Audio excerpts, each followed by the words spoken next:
Bonjour, capsule vidéo aujourd'hui avec Dr. Steve Fréchette, chiropraticien. Je vous informe sur la glace, la chaleur, c'est un sujet d'actualité. On veut souvent savoir qu'est-ce qu'il faut mettre. L'important, c'est de savoir on est rendu dans quel processus de guérison. Souvent, quand on va avoir un trauma, un accident, on se blesse, mais ça va commencer avec la première phase qui est la coagulation, où est-ce que justement le vaisseau sanguin va se bloquer. Après ça, il y a une phase inflammatoire importante qui dure à peu près 0 à 72 heures.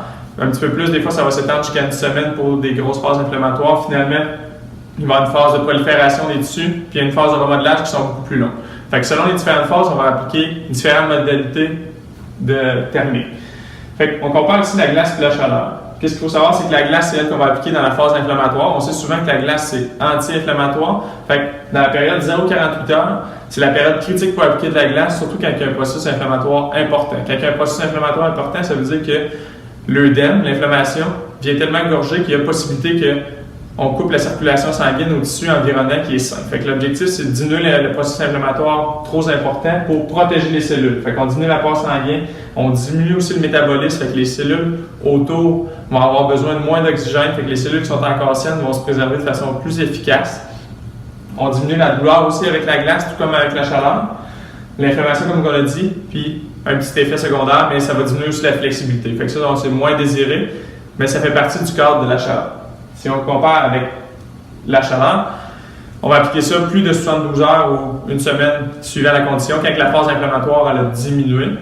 La chaleur, elle vise encore une fois à diminuer la douleur. Elle vise à augmenter l'apport sanguin dans la région pour augmenter le métabolisme. Fait que qu'est-ce qui est intéressant d'augmenter le métabolisme, c'est d'augmenter le processus de guérison. On augmente l'apport sanguin, on augmente donc l'apport en protéines, l'apport en toutes les petites molécules qui sont nécessaires à la construction du tissu.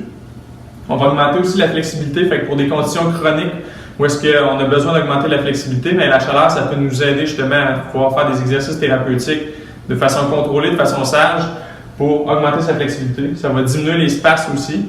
Donc, quand il n'y a pas d'inflammation, on priorise la chaleur. Les temps d'application à cette heure. Combien de temps que j'applique ça? 10 à 20 minutes quand on parle de glace, puis 20 à 30 minutes quand on parle de chaleur. Quand on parle de glace, on sait que ici j'ai mis 28 à 35 degrés. Ça, c'est la température des tissus du corps. Fait que les os, les tendons, les ligaments, la peau en superficie, ça tourne entre 28 et 35 degrés selon si on est proche du tronc ou si on est plus loin également dans un membre. Quand on applique de la glace, on veut se rapprocher de 10 à 15 degrés.